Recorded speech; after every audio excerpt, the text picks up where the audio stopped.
টানা ১৬ বছরের একছত্র ক্ষমতা থেকে স্রেফ কয়েক ঘন্টার ব্যবধানে পতন। ৫ আগস্টের পর থেকে সময় যত গড়াচ্ছে ততই খাদের কিনারে গিয়ে ঠেকছে দেশের অন্যতম প্রাচীন রাজনৈতিক দল আওয়ামী লীগ।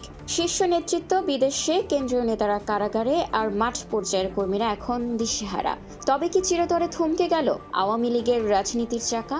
আওয়ামী লীগের জন্য সবচেয়ে বড় ধাক্কাটি এসেছে গত বুধবার। জাতীয় সংসদে পাশ হয়েছে সন্ত্রাস বিরোধী আইন ২০২৬।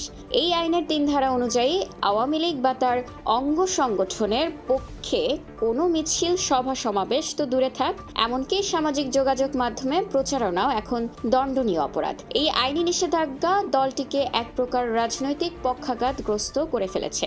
দলটির তৃণমূল নেতাদের মাঝে এখন শুধু হাহাকার। নাম প্রকাশ না করার শর্তে মাঠ পর্যায়ের এক নেতা জানিয়েছেন, তাদের আশা ছিল বিএনপি ক্ষমতায় এলে পরিস্থিতি স্বাভাবিক হবে, গণতান্ত্রিক সরকার এলে হয়তো নিষেধাজ্ঞা থাকবে না। এই আশায় অনেক নেতাকর্মী বিএনপিকে ভোট দেওয়ার আহ্বান জানিয়েছিলেন। কিন্তু ভোটের পর বাস্তবতা বলছে ভিন্ন কথা। আওয়ামী লীগ নেতাদের এই আস্থা এখন বুমেরাং হয়ে দাঁড়িয়েছে।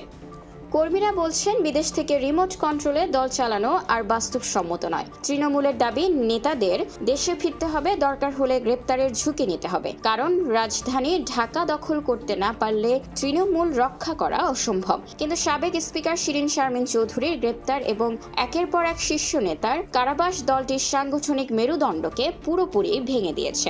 দলের যুগ্ম সাধারণ সম্পাদক আফম বাহাউদ্দিন নাসিম উপযুক্ত সময়ের কথা বললেও সেই সুযোগ কবে আসবে তা নিয়ে ঘোর অনিশ্চয়তা। আইনি নিষেধাজ্ঞার কারণে প্রকাশ্যে রাজনীতিতে ফেরার সব পথই এখন কার্যত বন্ধ।